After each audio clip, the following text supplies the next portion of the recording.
I have nothing to say, by the way. That's why I'm here. Let's see what comes out.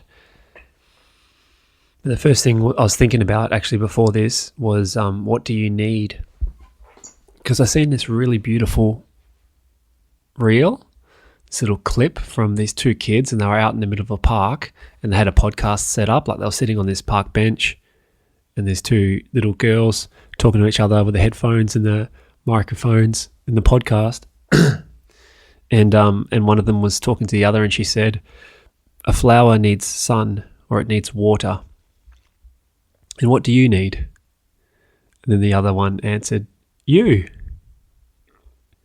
And she's like, well, I'm here now. And the other one's like, yeah. And that just, it hit me in my heart. It's like, it's a full on, it's all we need. You know, in this life experience, this journey, we can get so caught up in trying to get something, be somewhere other than where we are now, be someone other than what we are now. And all we need is to be us. You don't even need it. All we need to do is get rid of all the stuff that gets in the way. You know, there isn't a need to be you. It's a being. It's not a needing. And I really love that. I love the childlike nature that we all possess. It's a remembering. It's a coming back into that childlike curiosity that we all have inside of us. And we get to witness in children, like they're little gifts, the little pockets of presence. If we're aware enough, we can see God flowing through them. I see it in my daughters, like I can see it in their eyes. There's just like, I can see their soul, you know, like that glimmer, that little shining bright light in their eyes. And it's just a beautiful reflection of life coming out. You know, it's a soul. And it's cool to see. It's really beautiful to see. And I love that expression, you know, what do you need? And just asking yourself that. I guess we can ask ourselves that question in this moment. What do I need? And a lot of the times it's like to be loved, to be heard, to be seen. It's really nice to have that recognition of self through others. Because sometimes we can be on a quest of trying to find something outside of ourselves. Trying to put ourselves out there and have a result of like, can you hear me? Can you see me? Can you feel me? I am here. I am real. Are you connecting with me? Can you see me? And it comes out through expression of like if it's real, social media, podcasting, messaging, calls, whatever it is. We all just want to be seen. In this life, we all want to be heard. We want to be acknowledged. And it's all life experiencing life. So I do see you. I acknowledge you. I acknowledge the childlike curiosity within your being, the energy, the expression, God. I acknowledge life flowing through you, always, in every moment. And that is enough. Like you are enough as you are. There's nothing you need to do. Anchor yourself in that. Like just anchor yourself into that, knowing that you are enough. And then you get to choose, I feel, because if we're choosing things, trying to be someone else, trying to do the things, if it's coming from a place of, am I enough? Do you hear me? Do you feel me? Then it's not anchored in truth. It's not anchored in love. It's anchored in like, I am not enoughness. And as you express yourself out to the world, that world will reflect your expression, your deepest internal experience. So it's a reminder, why it's not happening? Why is it's not happening in my life? Well, how are you going inside? How do you feel inside? What do you need? And really loving yourself, like really loving yourself first. If you don't love yourself, first and foremost, how can you love another?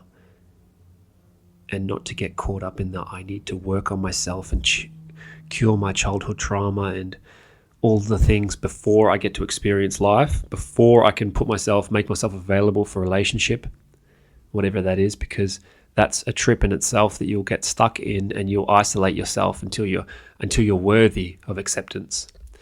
That'll stop you from living life. And that's an excuse. It's the ego coming back to protecting itself in some way, the identity. If I continually work on myself, then I'll be prepared to be of service or to be in relationship with another. I'll be good enough, I'll be worthy enough for another person to come in my life if it's romance. But you're never going to be ready. Like the mind thinks that let's do this and we'll be ready, but it's just not life. Like the trees are not worrying about, fuck, if I can just get my leaves back on, then I'll be ready for spring. It's like, no, like I'm into winter now and the leaves fall off. And that's the cycle. That's the natural cycle. That's the natural way of being in nature. And when it's time, the leaves will come back on. So you're never going to be ready for that thing, right? You're never going to get yourself into a place of like, okay, now I can do it. It's like you are ready now. You've always been ready. You've always been enough. You have all the knowledge, all the wisdom within you. It's not coming from outside of you. And everything that you see outside of you is a reflection of what you already know to be. And it's a remembering. And yeah, there's things to do to align your energy, I would say, more so than to get things done on a to-do list. It's more like, where am I moving from in this moment? What is the energy that I am in now? And I was on a call, I jumped on the last 10 minutes of it in Cam Rosen's community, and he started flowing with the masculine and the feminine. Leslie brought it up, which was beautiful. Beautiful law about being aware of what energy you're in. And I look at it as in creative, like creativity. Like the feminine is just flowing, and that's the energy of creation. And then the masculine wants to protect it. The masculine wants to come in and organize, But really, for the masculine, it's just to hold space for the feminine to dance. And Evan Britton talks about that as well. Like the masculine is this mountain, and it's structurally sound, and it's protecting, and it's holding space for the feminine to be dancing, to be in its effortless nature of expression. And I feel like just checking in on yourself internally, what energy you're in certain different moments, can be a blessing, can really help you to understand the deeper core experience within you of like, where am I moving from? Am I in a place of wanting to be seen, wanting to be heard? Or am I really enjoying my expression and I want to share that with the world? Because it's a completely different experience when you're aligned with your energy within and you can express out and share it. It's completely different to that. It's like the masculine takes over and just wants to get it done and do the things, and willpower. It has its time and place. But I've never really been creative just sitting down at my desk. I'm more creative when I'm driving, when I'm sitting in stillness, first thing in the morning, closing my eyes. That's when the inspiration arises from this higher power, from God, the universe. It doesn't come when I'm sitting down on the computer going... It's more the masculine, but that is important too, because the organizing, the planning, the strategy and things like that, that's important too. It just has its time, it has its place. So feeling into your body, feeling into your energy, where are you coming from? What is needed in this moment? What do you need? Coming back to what do you need?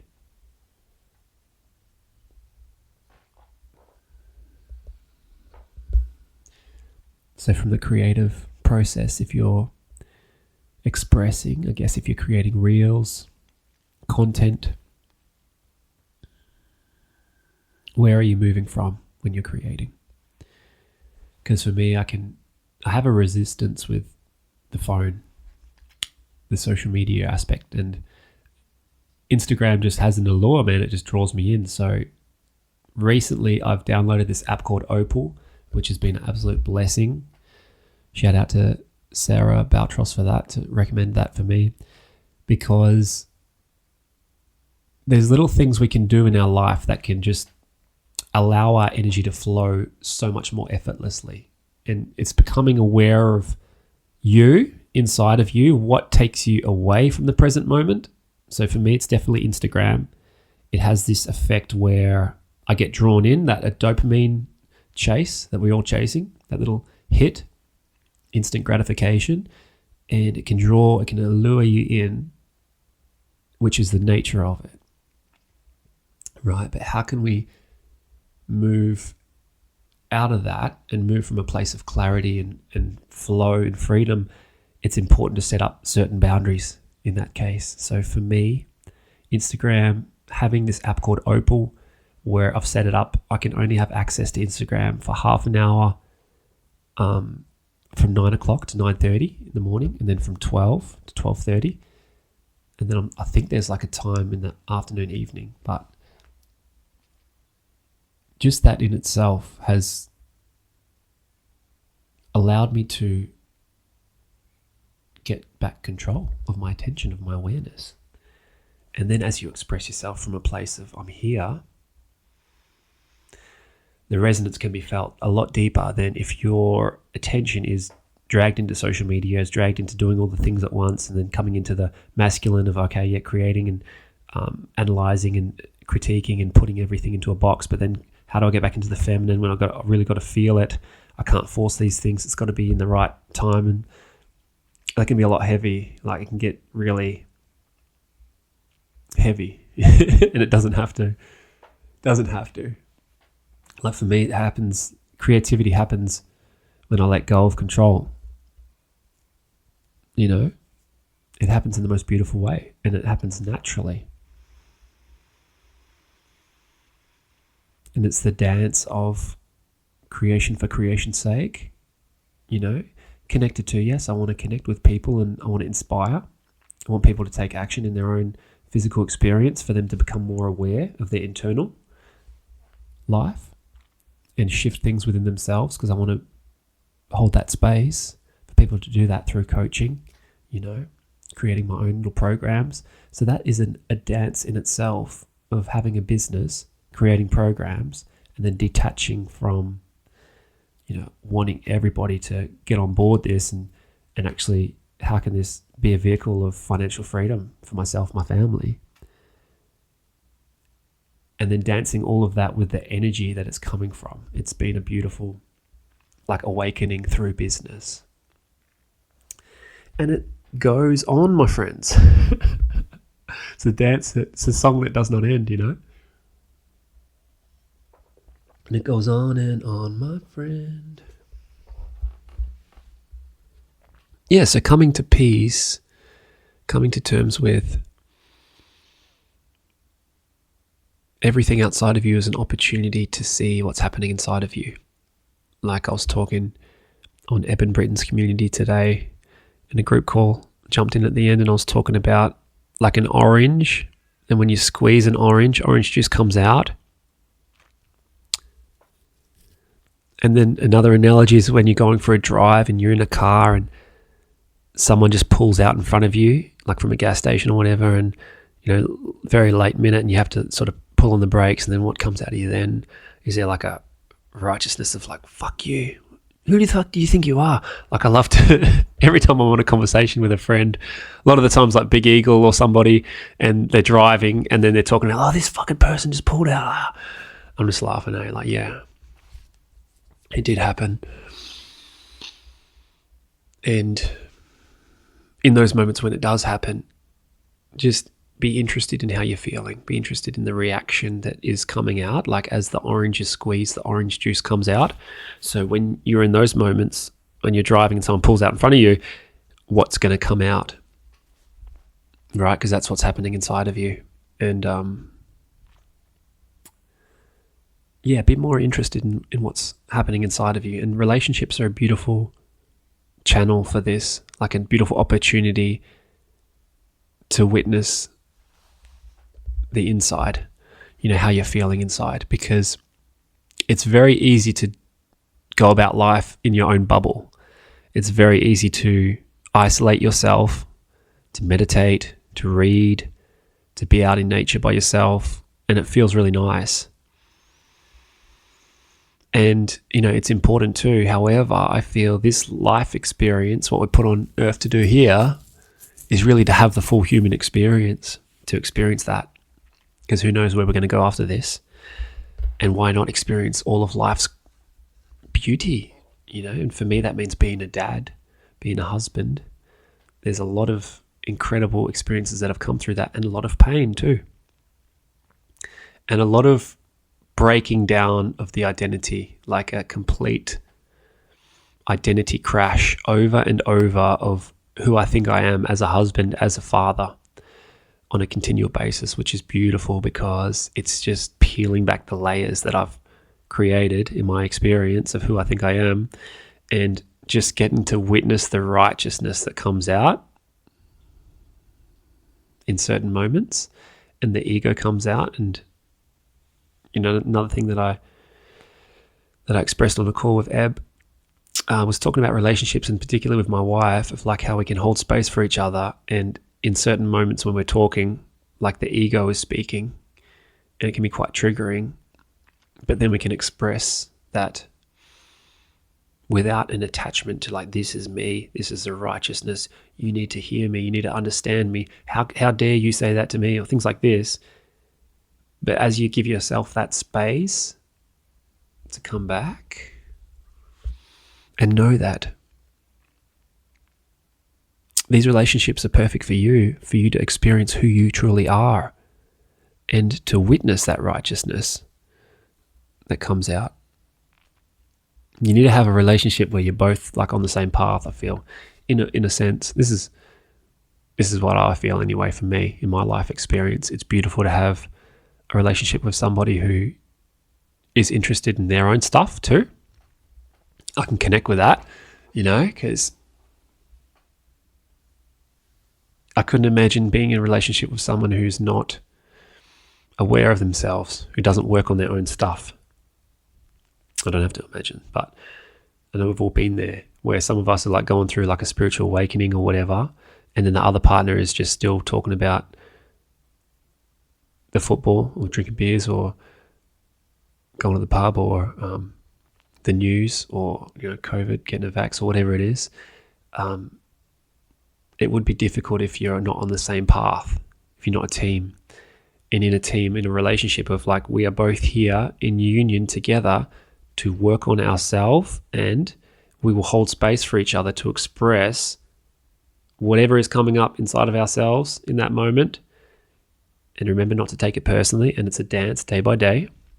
But the more you focus on yourself, as in how I'm feeling, the thoughts that are arising, the righteousness, the resistance, the triggers, all that stuff, as long as you're focusing on that within you, then you can express yourself out fully, and it doesn't get personal. You can take away the person, the persona, the identity, the character, the belief. You can take away the belief and come back to the love underneath. And I feel,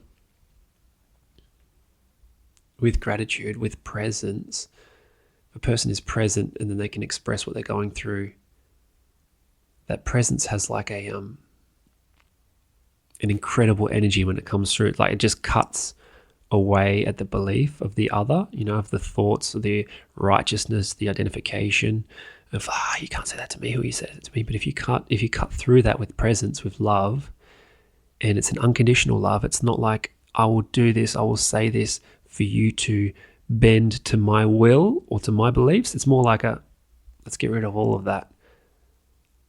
Let's really peel all of that away. Let's throw that out and come back to the deep underlying core of who we are, And sometimes what helps me come back to that remembering is the fact that we're not here forever, is the fact that we will die.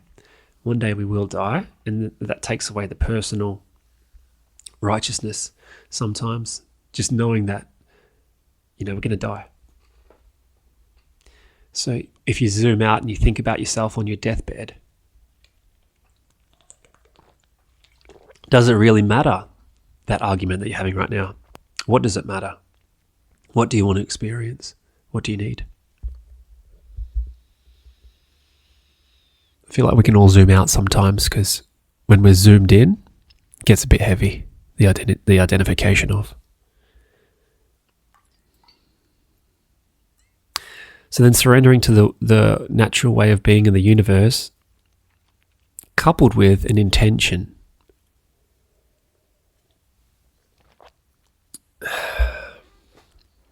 And that intention, we get to choose in this life experience. And that's the gift that we have, that we do have this mind that can visualize and can choose where we want to go, who we want to be. So it's not just a surrender to the, yes, universe, take me, whatever you want with me. And then I'll just sit here and let it happen. I feel like it's also coupled with intention of this is who I choose to be. And you can feel when that intention is a pure intention, if it's coming from your heart, or if it's coming from the mind of some sort of control of if I just get this, then I'll be happy. This is the thing, You can feel the difference. I feel that, where it's coming from, the heart or the mind. So allowing yourself the grace to slow down, remember, relax, and surrender to the universe, as well as setting an intention with who you want to be, who you choose to be, and letting your true self be felt. Because as words are being expressed, there is always a deeper expression being experienced through the underlying feeling, through the energy, the vibration under the words. The words are the gift wrapping. The presence of your very being is being felt and experienced by the other. And you can't put words to it sometimes, even though the mind would love that. And that's okay. Because where we're going, it's far greater than the mind. The mind is a tool that we can use. We can pick it up and then put it down. But where we're going is somewhere far deeper.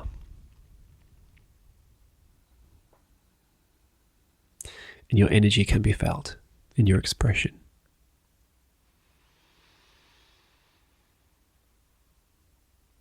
So that's why for me it's very important, it's vital that I become aware of my energy and set boundaries. Because your energy is sacred. I didn't come here in this physical experience to scroll on my phone and then die. Came to experience the fullness, the richness, the vibrance, the aliveness of all of it. And it happens outside of the phone. As beautiful as the phone is for a tool to connect, we are connected in every moment. So let us come back to nature. Let us come back to our hearts. Let our energy be experienced by the other, by experiencing it within ourselves first and foremost, by loving ourselves, by giving ourselves the grace, the space, the time and place to be here, to be love, to be you. It's a beautiful day to be you. And I am so happy you're here. Much love now. Namaste. Woo!